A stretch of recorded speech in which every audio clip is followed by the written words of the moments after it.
Hello everyone, welcome to my YouTube channel. If you're on this YouTube channel today, then you're someone serious and you're looking to take action to change your current financial situation and start finding new method to get it ahead in life.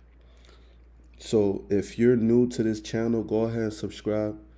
I have a lot of valuable information. After this video, go ahead and browse my YouTube channel. You'll see a lot of valuable content that I've created. Make sure you watch everything thoroughly. One key thing to always remember before we start is make sure you follow the instruction. Literally, I made the mistake for you guys already. That's a key thing you should always remember in life. You always want to follow people who've been in your current situation and is now where you want to be. So I'm going to tell you everything you need to know to accelerate this process. So today we'll be learning how to boost your score 100 plus point in 30 to 45 days. So this section right here will be discussing primary account. These are a few accounts if you don't have a strong credit history or looking to boost your score up 100 plus points. So primary accounts, to make it simple, is pretty much just any account that is your account. So pretty much any account that a creditor issue, that's a primary account. So for example, your car is a primary account, your home is a primary account. These are accounts that are yours. And then you have authorized user. So we'll explain that after this.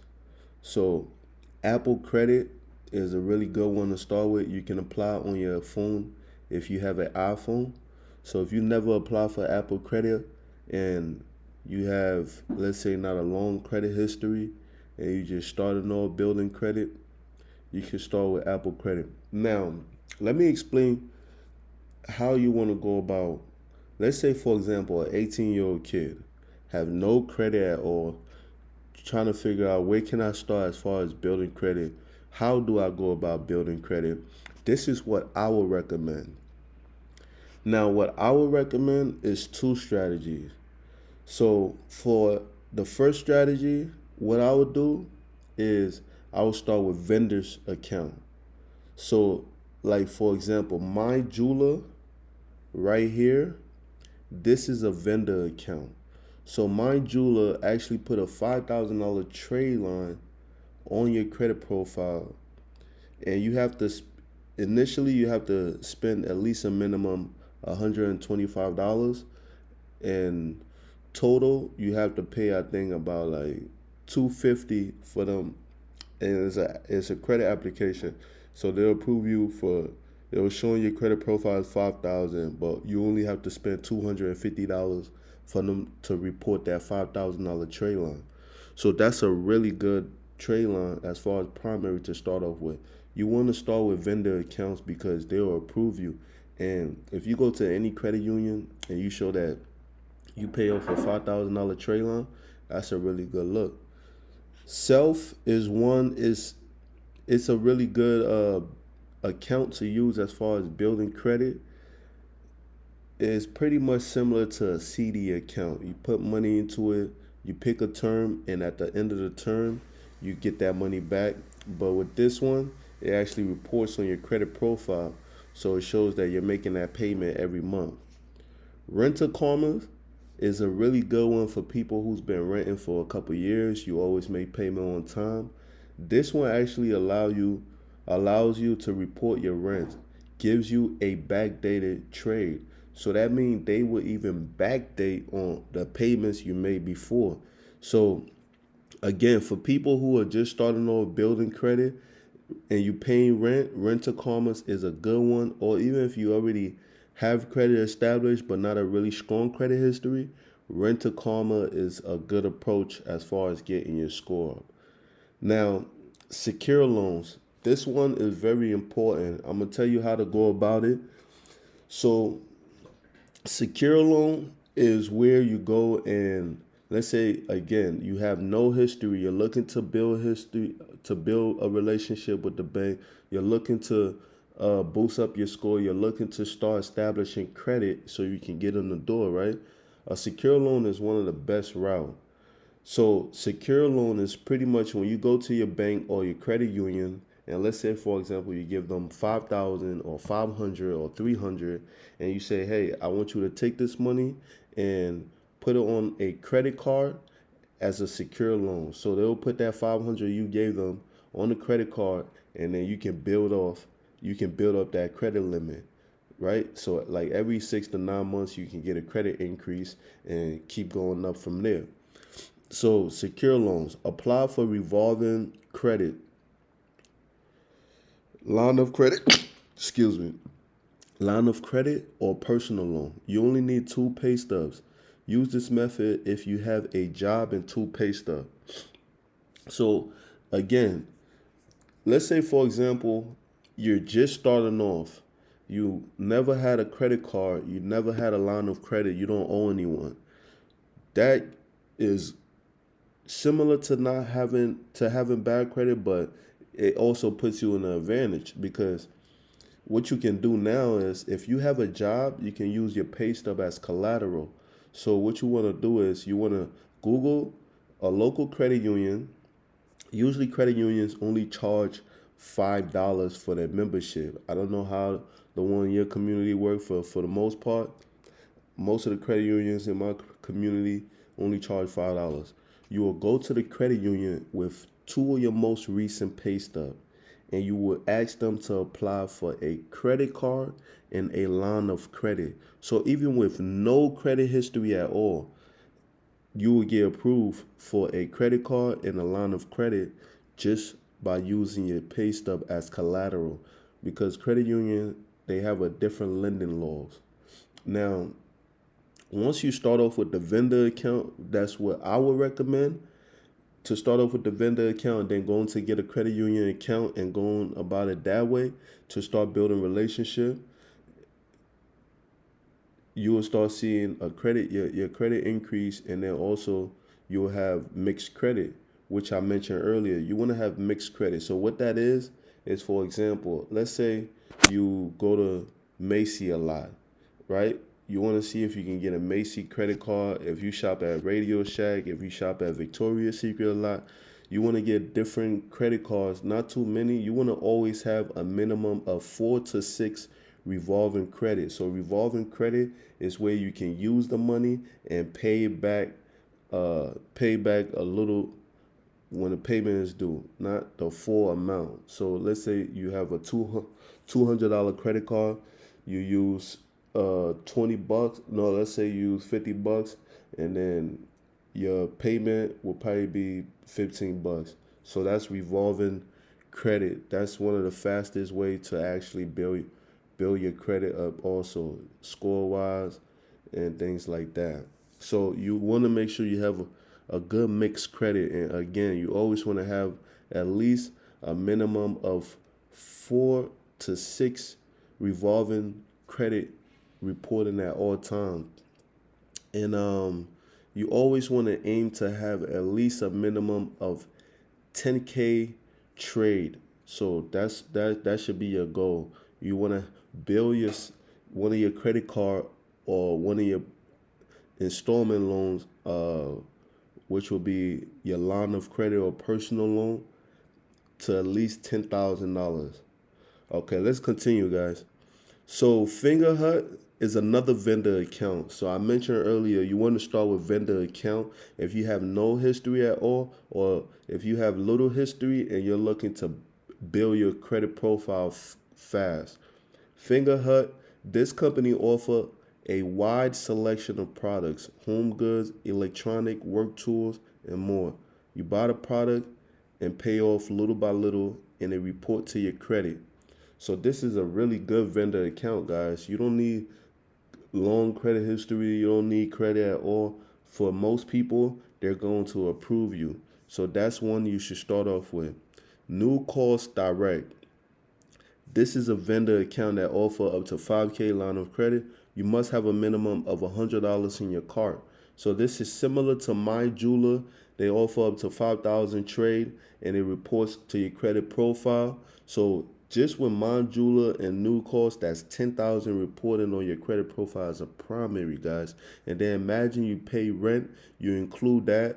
That's another good primary showing that you've been paying rent all that time. And then if you have a job, you can literally go to a credit union and without putting any money down, just apply for a line of credit and a credit card. So even with no credit at all, most credit union will start you off just to start building that relationship. So keep that in mind, guys. Again, everything that I'm telling you, make sure you do it exactly how I'm telling you so you can maximize and get the quickest results. Okay, let's move on. Authorized user account.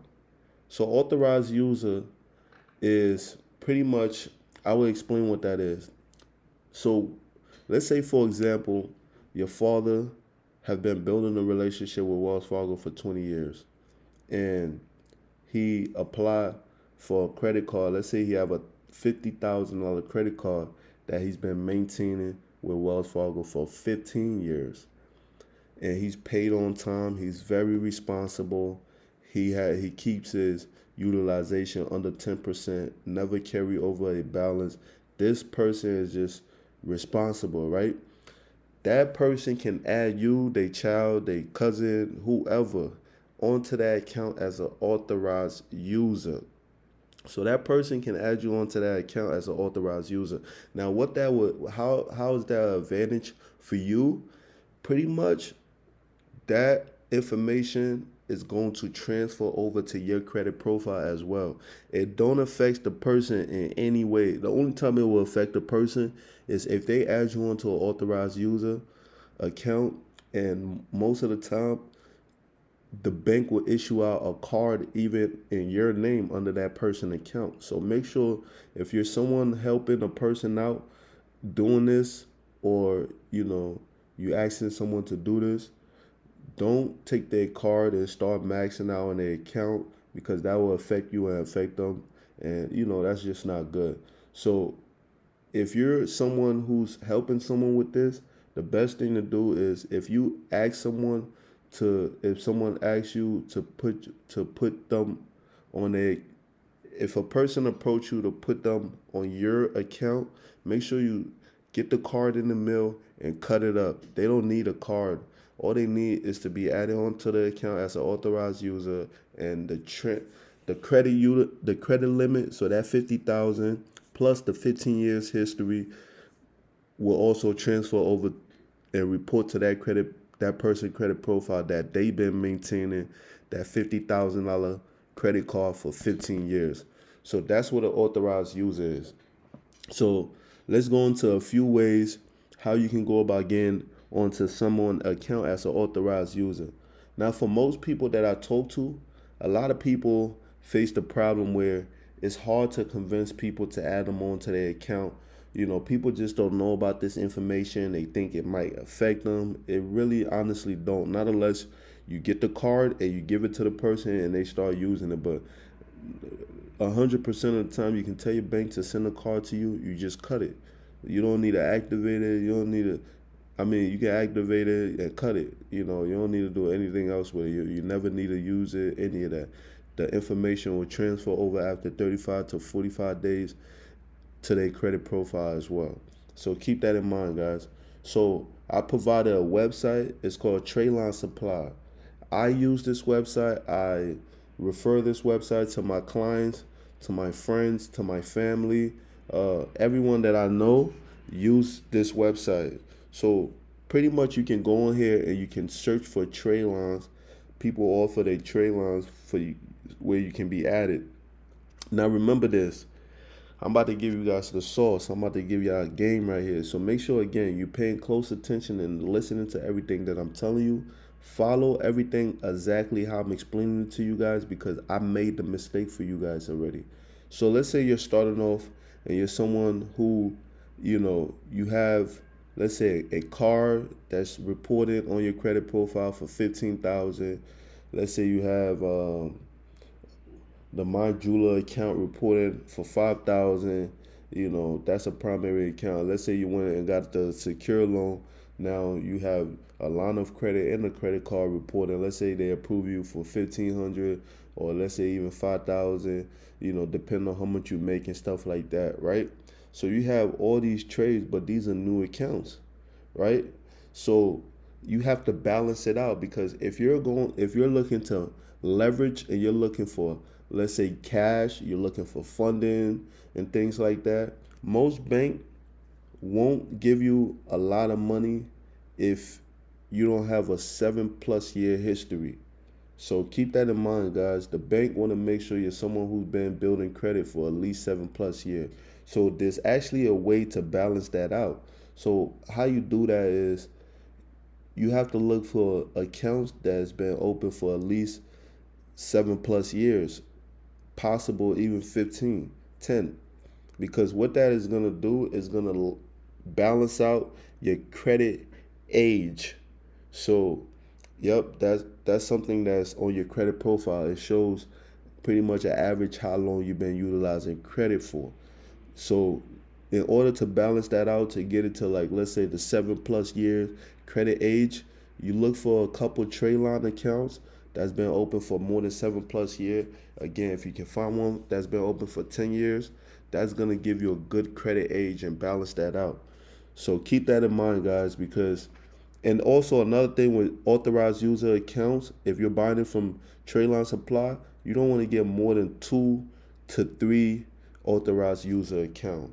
So keep that in mind. Also, you want to get at least one good high limit, and if possible, get all of them over 7 years, or even 1 5 years and the other two 7 years plus. So keep that in mind, guys. That's definitely gonna get your score up at least 100+ point. I use this method. I recommend that you use this method. So you can go to Trayline Supply and anyone can do business with them. So yep, let's move forward. Or you can get a family member. Some people, maybe they have a good relationship with their mom or dad or their wife or their husband. You can literally be added onto your girlfriend account, your husband account as an authorized user. A person can add a child onto that account as an authorized user, literally. So you can ask a family member. Maybe you have a very responsible family member. They have full credit cards and things like that. They pay on time, never late. You can be added as an authorized user. Now, something to keep in mind: the same way that person good credit profile will also transfer over to you, is the same way if a person is irresponsible, they don't pay on time, they have high utilization, and you're added onto that account, it will also report the same way. So keep that in mind, guys. You always want to find responsible people, and people who value and understand, you know, keeping a healthy credit profile. Because again, if you go to a person who's not responsible, they don't pay and things like that, it will affect your credit profile because it report the same way. You're just literally transferring all the information that they built over to your credit profile. So again, you can use a family member if you know they're responsible, and you keep you just know, right? This person have shown you through their character and things like that. Yep, you can ask anyone in your family that trusts you or you trust them. And again, if you're someone helping another person, the bank will send out a card. Don't have it sent to their address or anything like that. Have it sent to you. When the card come, activate it and clip it. Just cut it. You don't need to use it, anything like that. The information will still report over to that person's credit profile. Now, the last one is a joint account. So this is a really good one, guys. Joint account is similar to an authorized user account, but different, because you're going to be added onto that person account, but now you have the same full responsibility. And not only that, it's shown on your credit profile as a primary account. So remember, we talked about primary account is where it shows as your account. So that's what a primary account is: a trade that shows as yours. A authorized user account is being added to someone else's account, and then having that information transfer over to your credit profile after 30 to 45 days. So a joint account, one good joint account that I know is Macy. So anyone you know with a Macy credit card, in this method, you can only use it once. Anyone you know with a Macy credit card, any type of Macy credit card, it don't matter. They can add you onto that account as a joint account holder, and this is a really, really good primary account. This will literally get you in the door, guys. So these are just a few methods that I show you guys today. And I want you guys, again, if this is your first time on my YouTube channel, subscribe. Make sure after this video you browse. Pay close attention to everything in this video. Make sure you apply the information again exactly how I'm telling you to, guys, because I've made a mistake for you already. I hope you guys got a lot of valuable information from today, and continue watching. I will continue delivering a lot of valuable information. Take care.